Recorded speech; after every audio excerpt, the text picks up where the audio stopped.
அறிவிக்கப்பட்ட தேர்தல் தேதி, அமலுக்கு வந்த தேர்தல் நடத்தை விதிமுறைகள், பரபரப்பான தேர்தல் களம் தலைகீழாக மாறும் தமிழ்நாடு.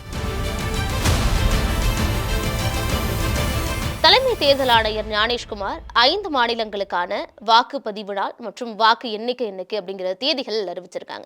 அந்த வகையில் தமிழ்நாடு, கேரளா, மேற்கு வங்கம், அசாம் மற்றும் புதுச்சேரின்னு 5 மாநிலங்களுக்கான தேர்தல் தேதி மற்றும் வாக்கு எண்ணிக்கை.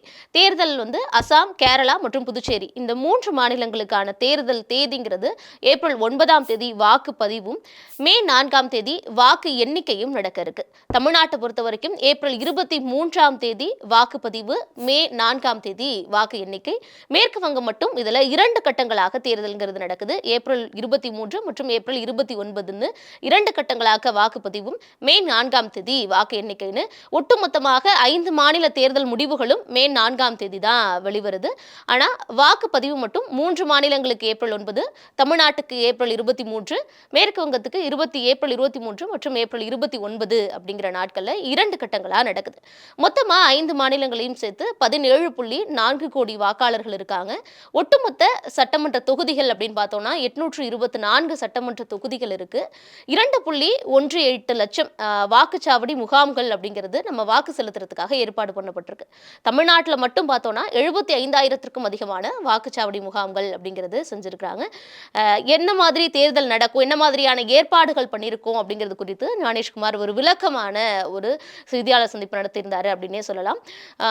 ஒவ்வொரு வாக்குச்சாவடி முகாம்களுக்கும் தனித்தனியாக அதிகாரிகள் நியமிக்கப்பட்டிருப்பாங்க. நமக்கு தெரியும், அவங்க எல்லாருக்குமே தனியாக அடையாள அட்டை அப்படிங்கிறது கொடுத்திருப்போம். தமிழ்நாட்டை குறிப்பிட்டு ஒரு சில பகுதிகளை பேசியிருக்காரு. அதுலேயும் குறிப்பாக தேனி மாவட்டத்தில் இருக்கக்கூடிய வருஷநாடு பகுதிக்கு போகிறதுக்கு 3 மணி நேரம் டிராவல் பண்ணி அந்த தேர்தல் அலுவலர்கள் பணிக்கு போகிறாங்க. ஆனால் அங்கே இருக்கக்கூடிய வாக்காளர்கள் பார்த்தோம்னா மொத்தம் 5 வாக்காளர்கள் தான். ஆனால் 3 மணி நேரம் பயணம் பண்ணி அந்த 5 வாக்குகளும் மிஸ் ஆகிடக்கூடாது, யார் யாருக்கெல்லாம் வாக்களிக்கக்கூடிய தகுதிங்கிறது இந்தியாவில் அதுவும் இப்ப தேர்தல் நடக்கக்கூடிய 5 மாநிலங்கள்ல இருக்கோ எல்லாருக்கும் வாக்குப்பதிவு நிறைவு செய்யணும் அப்படிங்கிறதுனால இந்த மாதிரி சவாலான பணிகளையும் தேர்தல் வாக்காளர்களுக்கு கொடுக்கணும் அப்படிங்கிறதுனால அதிகாரிகள் முன்னெடுக்கிறாங்க அப்படிங்கிறத குறிப்பிட்டிருக்கிறாரு. தண்ணீர், கழிவறை மற்றும் சாய்தளம், அதாவது மாற்றுத்திறனாளிகள் 85 வயதிற்கு மேற்பட்ட முதியவர்களுக்காக எல்லா ஏற்பாடுகளும் தயார் நிலையில் இருக்கும் அப்படின்னு குறிப்பிட்டிருக்கிறாரு. டிரான்ஸ்போர்ட் ஃபெசிலிட்டிஸ், வயது முதிர்ந்தவர்களுக்கான டிரான்ஸ்போர்ட் ஃபெசிலிட்டிஸ், 4 சக்கர நாற்காலிகள், அவங்க ரொம்ப நடந்து வர முடியலன்னா அவங்களை அழைச்சிட்டு போறதுக்குன்னு ஹெல்ப் டெஸ்க் எல்லாமே இருக்கும் அப்படிங்கிற ஒரு இதையும் சொல்லியிருக்கிறாரு. அது மட்டும் இல்லாமல் மொத்தமாக 8.5 லட்சம் பேர் பாதுகாப்பு பணியில் இருப்பாங்க அப்படிங்கிற தகவலும், 5 மாநிலத்திலையும் பார்த்தோம்னா 700 பேர் சராசரியா ஒரு பூத் இருக்கு, அங்கே போய் ஓட்டு போடணும்னா 700 பேருக்கு ஒரு பூத் அப்படிங்கிற அடிப்படையில் தான் 5 மாநிலங்களுக்குமே இந்த முகாம்கள் அப்படிங்கிறது ஏற்பாடு செய்யப்பட்டிருக்கு. மொபைல் ஃபோன் அப்படிங்கிறது அலௌட் கிடையாது. நம்ம ஓட் பண்ண போறப்போ மொபைல் ஃபோனை வெளியிலேயே பாதுகாக்கிறதுக்காக ஒரு ஏற்பாடுகள் செய்யப்பட்டிருக்கும். அங்கே நம்ம மொபைல் ஃபோனை கொடுத்துட்டு உள்ளே போய் நம்ம ஓட் பண்ணிட்டு வந்து நம்மளுடைய மொபைல் ஃபோனை அதுக்கப்புறம் வாங்கிக்கலாம். சிசிடிவி மூலமாக முழு கண்காணிப்பு செய்யப்படும் அப்படின்னு சொல்லப்பட்டிருக்கு வாக்குப்பதிவு. அதனால இதில் எந்த விதமான ஒரு ஃபோர்ஜரி வேலைகள் நடக்காது, எந்தவித குற்ற சம்பவங்களும் தடுக்கிறதுக்காக தான் முழு வாக்குப்பதிவும் சிசிடிவி கேமராக்கள் மூலம் கண்காணிக்கப்படுங்கிறத குறிப்பிட்டிருக்காரு.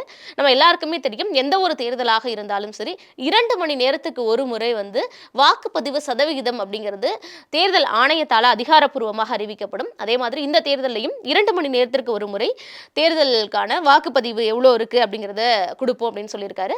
நம்மளுடைய அந்த வாக்குப்பதிவு செலுத்தக்கூடிய அந்த இயந்திரத்தில் கலர் போட்டோஸ், அந்த வேட்பாளர்கள் யார் யார் அங்கே களத்தில் இருக்கிறாங்களோ அவங்களுடைய வண்ண புகைப்படங்கள் இடம்பெறும். ஏன்னா நம்ம அடையாளம் கண்டுக்கணும் அப்படிங்கிறதுனால வண்ண புகைப்படங்கள் இடம்பெறும் அப்படிங்கிறத ஞானேஷ்குமார் சொல்லியிருக்காரு. இவ்வளவு விஷயங்கள் தேர்தல் ஆணையத்தால் பட்டியலிடப்பட்டிருக்கு. ஓகே, இதெல்லாம் வந்தோடனே ஒரு பரபரப்பு அப்படிங்கிறது தொடங்கிடும். தேர்தல் தேதி சொல்லியாச்சு, வாக்கு எண்ணிக்கை சொல்லியாச்சு, எப்போ வேட்புமனு தாக்கல் பண்ணுறது, வேட்புமனு எப்போ பரிசீலனை, எப்போ நிறைவு நாள், இந்த மாதிரியான கேள்விகள் இருக்கலாம். தமிழ்நாட்டை பொறுத்த வரைக்கும் மார்ச் 30ஆம் தேதி வேட்புமனு தாக்கல் தொடங்குது. ஏப்ரல் 6ஆம் தேதி வேட்புமனு தாக்கல் செய்யறதுக்கு நிறைவான நாள், அதாவது கடைசி நாள். ஏப்ரல் 7ஆம் தேதி மறுபரிசீலனை செய்கிறாங்க. ஏப்ரல் 9ஆம் தேதி வேட்புமனு நம்ம திரும்ப வாங்கிக்கிறதா இருந்தால் வாங்கிக்கலாம். இதுதான் ப்ரொசீஜர். நம்ம எண்ணி பார்த்தோம் அப்படின்னா அதிகபட்சமாக ஒரு 25 நாட்கள் கூட இல்லை நம்ம வேட்புமனு தாக்கல் முடிகிறதுக்கு. இருக்கு. இன்னும் 15 நாட்கள்ல தொடங்க போது 25 நாட்களுக்குள்ள நம்ம ஒட்டுமொத்தமாக எல்லா வேட்புமனையும் தாக்கல் பண்ணி முடிச்சிருக்கணும். அதனால இன்னும் நம்ம விரல் விட்டு எண்ணக்கூடிய ஒரு சில நாட்களுக்குள்ள தொகுதி பங்கீடு எல்லாமே முடிச்சிருவாங்க. ஏன்னா 2 அணிகளும் சரி, திமுகவும் சரி, அதிமுகவும் சரி, இப்போ வரைக்கும் தொகுதி பங்கீடே முடிக்காம இருக்காங்க.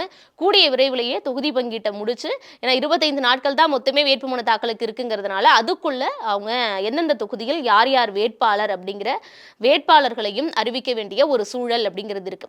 தொகுதி பங்கீடு கொடுத்து எந்தெந்த கூட்டணி எந்தெந்த தொகுதியில போட்டியிட போறாங்கிறத அவங்களுக்கு சொல்லி அவங்களுடைய வேட்பாளர்களை தேர்வு செய்யணும்.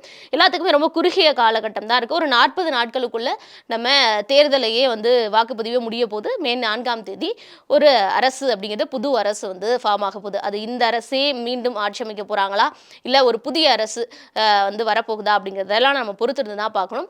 அடுத்ததாக முக்கியமான ஒரு விஷயம் என்னன்னா, இந்த தேர்தல் தேதி அப்படிங்கிறது அறிவிக்கப்பட்ட உடனேயே தமிழ்நாட்டில் தேர்தல் நடத்தை விதிமுறைகள், அதாவது எம்சிசின்னு சொல்லுவாங்க, மாடல் கோட் ஆஃப் கண்டக்ட் அப்படிங்கிறது நடைமுறைக்கு வந்துடும். தேர்தல் ஆணையம் அது அறிவிச்சாலும் சரி, அறிவிக்கலனாலும் சரி, தேர்தல் தேதிங்கிறது அறிவிச்சிட்டாங்கனாலே ஆட்டோமேட்டிக்கா அந்த விதிமுறைகள் அப்படிங்கிறது அமலுக்கு வந்துடும். அதுல என்ன தேர்தல் நடத்தை விதிமுறைகள், அது என்ன பண்ணணும் அப்படின்னா, இங்கே இருக்கக்கூடிய ஒவ்வொரு மாநில அரசாங்கத்துக்கும் இருக்கக்கூடிய அதிகாரங்கள் அப்படிங்கிறது முற்றிலுமாக குறைக்கப்பட்டு எல்லாமே தேர்தல் ஆணையத்துடைய கட்டுப்பாட்டில் தான் இருக்கும். அரசு அலுவலகங்கள்ல எதுலையுமே அரசியல் கட்சி தலைவர்களுடைய புகைப்படங்கள் இருக்கக்கூடாது. தேர்தல் தேதி அறிவிச்ச உடனேயே முதல்வருடைய புகைப்படங்கள் அரசு அலுவலகங்கள்லேருந்து அகற்றப்படுறதை நம்மளால பார்த்துருக்க முடியும்.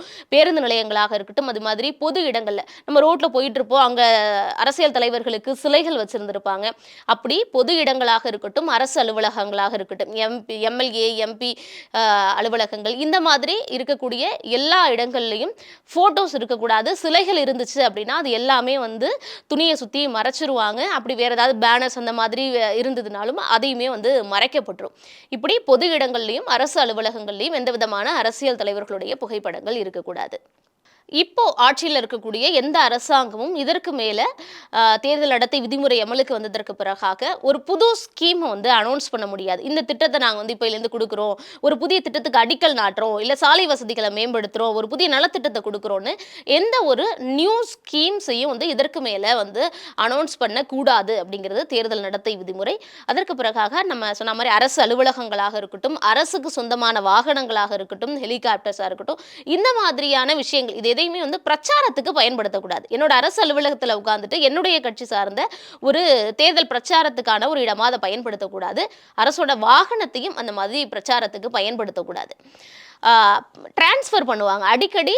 அரசு அதிகாரிகள் பணியிட மாற்றம் அப்படிங்கிறது பண்ணுவாங்க. தேர்தல் நடத்தை விதிமுறை வந்துருச்சுன்னா அப்படி அரசாங்கம் பணியிட மாற்றம் அப்படிங்கிறத அவங்களால பண்ண முடியாது. ஒருவேளை அதற்கான அவசியம் இருந்தாலும் தேர்தல் ஆணையத்தில் உரிய காரண காரியங்களை சொல்லிட்டு அதற்கு பிறகாகத்தான் அவங்கள டிரான்ஸ்ஃபர் பண்ண முடியும். அரசாங்கத்துடைய செலவில், அரசாங்க காசுல அரசு அவங்க செய்த சாதனைகளை விளம்பரப்படுத்துறது, அது செய்தித்தாள்களாக இருக்கட்டும், தொலைக்காட்சியாக இருக்கட்டும், எந்த ஊடகத்தின் வாயிலாகவும் அரசுடைய காசுல இருந்து விளம்பரப்படுத்த கூடாது. அதற்கு பிறகாக பிரச்சாரத்தில் இருக்காங்க அப்படிங்கிறப்போ ஒரு எதிரணியை, எதிர்கட்சியை கருத்தியலாவும் கோட்பாடு ரீதியாகவும் கொள்கை ரீதியாகவும் விமர்சனங்களை அவங்களுடைய செயல்பாடு சார்ந்து வைக்கலாம். தனி மனித தாக்குதல், அவங்களுடைய குடும்பம் சார்ந்த தாக்குதல் அப்படிங்கிறது இது எதையும் செய்யக்கூடாது.